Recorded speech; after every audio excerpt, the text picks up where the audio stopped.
শিখেন একটু সুবহানাল্লাহি ওয়া বিহামদিহি সুবহানাল্লাহিল আযীম আস্তাগফিরুল্লাহ। আপনাদের কাছে অন্য আমল থাকতে পারে, কিন্তু এই আমলটা সহজ। আমি খুব রিসার্চ করে দেখছি, এই আমলটা সহজ। সুবহানাল্লাহি ওয়া বিহামদিহি সুবহানাল্লাহিল আযীম আস্তাগফিরুল্লাহ, সুবহানাল্লাহি ওয়া বিহামদিহি সুবহানাল্লাহিল আযীম আস্তাগফিরুল্লাহ। নবী বলেন ফজরের সুন্নত এবং ফরজের মাঝখানে এই তসবিহখানা কেউ যদি 100 বার করে প্রতিদিন পড়ার অভ্যাস করে, দুনিয়াকে বেইজ্জত করে আল্লাহ তার পায়ের নিচে পাঠাইয়া দেবেন। আপনি যদি সেহরির সময়ে একটু আগে, ফজরের একটু আধা ঘন্টা আগে উঠেন, ওটা 2-4 রাকাত তাহাজ্জুদ নামাজ পড়ে আপনি আপনার হাজত আল্লাহর কাছে পেশ করেন। আজকে অভাব যে জিনিসের, আল্লাহর নবী হাদিসে বলে গেছেন, ওই সময়ে 2-4 রাকাত তাহাজ্জুদ নামাজ পড়ে আপনি দুটা হাত উঠাইয়া যখন চৌকের পানি ছাইরা দিবেন, আপনার কান্না দেখে আল্লাহর আরশ কান্দা শুরু করে দেয়। চুবরারন আজ পেশিমানি আনি আর শেলর যত আজ আনি নীল মুজিনিবি। গুনাহগার গুনাহ স্মরণ করে করে যখন কান্দে, আল্লাহর আরশ কান্দা শুরু করে দেয়। আল্লাহ ডাইকে বলেন, আরশ কাঁদছ কেন? আরশ জবে বলে, আল্লাহ দুনিয়ার ওই বন্দারা কাঁদছে, এদের কান্না আমি আরশের সহ্য হয় না। এ আরশ কি চাও? নবী বলেন, আরশ জবে বলে, আল্লাহ ওই কান্নেওয়ালাদের মাফ না করা পর্যন্ত আমি আরশ আমার কান্দা ছাড়বো না। আল্লাহ থেকে আল্লাহ তাআলা ডাইকে বলেন, আরশ কান্দিস না, তুমি যাদের কান্না সহ্য করতে পারো না আমিও সহ্য করতে পারি না, শান্ত হইয়া যা। কান্নেওয়ালা বন্দাবান্দির গুনাহ খাতা আমি আল্লাহ মাফ করে দিলাম।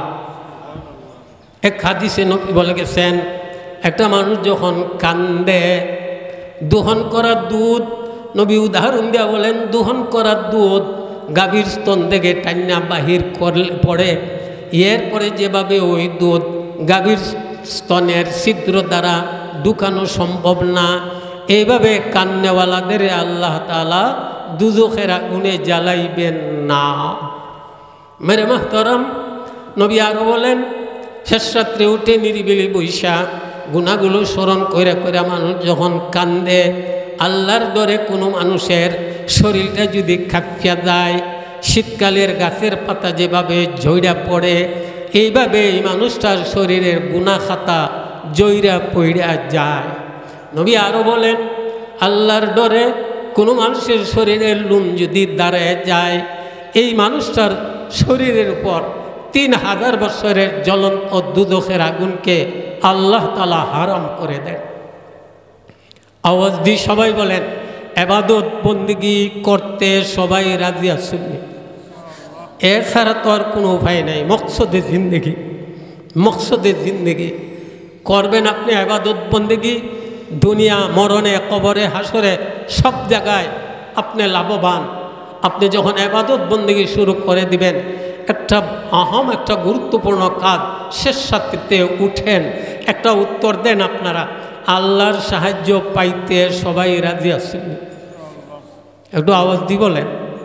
চোখুদা খা হদেকে মায়ারি কুনদ ময়লে মারা জানিবে জারি কুনদ।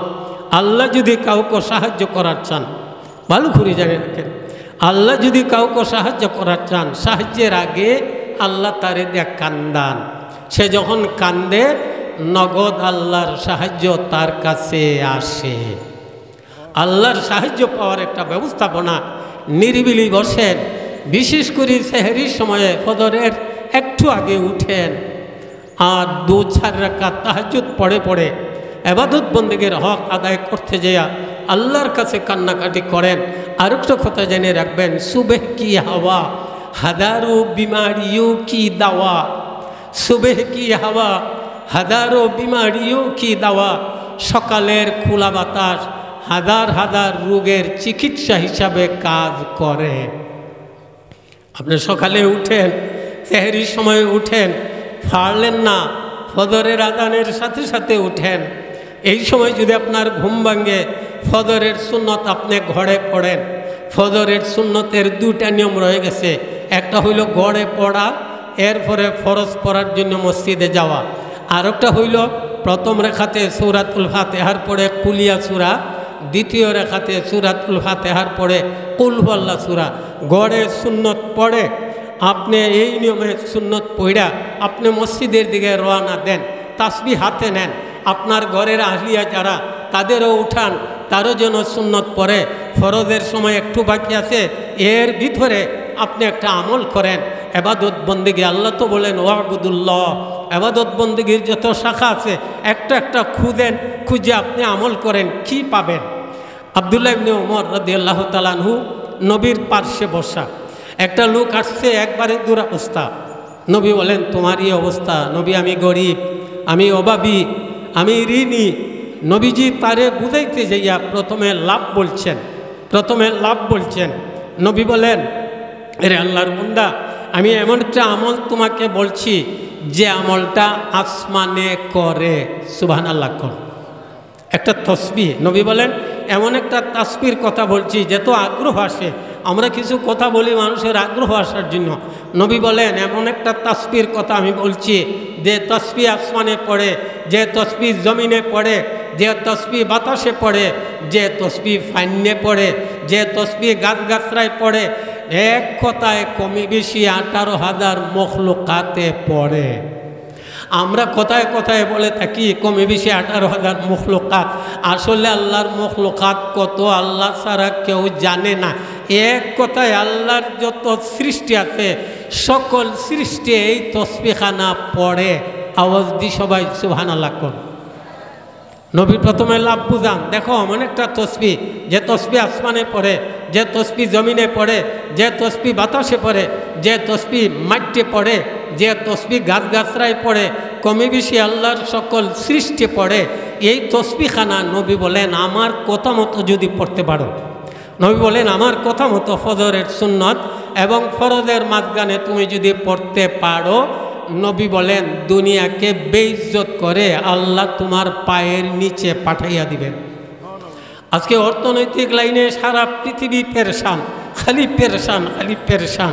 আমি বলি আমলে লাগিয়া যান, দেখেন অর্থনৈতিক লাইনে কি হয়। আওয়াজ দি সবাই বলেন নবীর কথা সত্য না মিথ্যা? আমার নবী বলেন এরে আল্লাহর বান্দা, যে তসবিহ সকল সৃষ্টি পড়ে, এই তসবিহখানা আমি নবীর কথা অনুযায়ী যদি তুমি পড়ো, দুনিয়াকে বেইজ্জত করে আল্লাহ তোমার পায়ের নিচে পাঠাইয়া দিবেন। আমরা ভারত সফর করছি, মকবরায়ে কাসিমি জিয়ারত করছি। কাসিম নানতুবি রহমতুল্লাহ আলাইহি ওনার কাছে বেটা টাকার বান্ডিল নিয়ে গেছে, হুজুর হাদিয়া। এই হাদিয়ার আমার প্রয়োজন নাই, আমার কোনো জরুরত নাই, গরিব দিকে দেয়া দাও না হুজুর, না আমি নিমু না। সে খুঁজতেছে তার জুতা কোথায়। ও জুতার ভিতরের যে বেস্তি একটা চামড়া থাকে, এটা উঠাইয়া টাকার বান্ডিল জুতার ভিতরে ঢুকাইয়া আবার চামড়াটা রাইকিয়া চলে আসছে। এবারে উনি মসজিদের বাহিরে পাও ঢুকাবেন, জুতার ভিতরে পাও তো আর ঢুকে না, টাকার বান্ডিলে তো বইরা রয়েছে, ঢুকে না। কি হয়েছে? চামড়া সরায় দেখা যায় যে টাকা নিয়ে গেছিল উনি গ্রহণ করেন নাই, এই বান্ডিল জুতার ভিতরে ঢুকাইয়া দিছে। সুবহানাল্লাহ কর। উনি বলছিলেন রে টাকা তোমাকে আমি চাই না, আল্লাহ এই তোমাকে আমার জুতার ভিতরে ঢুকাইয়া দিছেন। মেরে মহতরম, নবীর কথা, নবী বলেন আমার কথা অনুযায়ী যদি আমল করতে পারো, তাসবিহখানা আদায় করতে পারো, দুনিয়াকে বেইজ্জত করে আল্লাহ তোমার পায়ের নিচে পাঠিয়ে দিবেন। লোকটা বলে নবী আমি তো তাওই চাই, বলেন শিখেন একটু। সুবহানাল্লাহি ওয়া বিহামদিহি সুবহানাল্লাহিল আযীম আস্তাগফিরুল্লাহ। আপনাদের কাছে অন্য আমল থাকতে পারে, কিন্তু এই আমলটা সহজ। আমি খুব রিসার্চ করে দেখছি, এই আমলটা সহজ। সুবহানাল্লাহি ওয়া বিহামদিহি সুবহানাল্লাহিল আযীম আস্তাগফিরুল্লাহ সুবহানাল্লাহি ওয়া বিহামদিহি সুবহানাল্লাহিল আযীম আস্তাগফিরুল্লাহ। নবী বলেন ফজরের সুন্নত এবং ফরজের মাঝখানে এই তসবিহখানা কেউ যদি 100 বার করে, প্রতিদিন পড়ার অভ্যাস করে, দুনিয়াকে বেইজ্জত করে আল্লাহ তার পায়ের নিচে পাঠাইয়া দেবেন। নিজে পড়েন, আপনার ঘরের আহলিয়া ওনাকে বলেন তুমিও পড়ো। স্বামী স্ত্রী মিলে দুজনে যদি আমল শুরু করে দেয়, বাহ্যিক তাদের কিছু নাও থাকতে পারে, জমিদামা নাই, চাকুরি নাই, আয়ের সোর্স নাই, এই আমলের বদলে আল্লাহ তাআলা এদের অভাব চিনতে দিবেন না। আল্লাহ তার কুদরত দ্বারা তাদের ঘরে সাহায্য পাঠিয়ে দিবেন।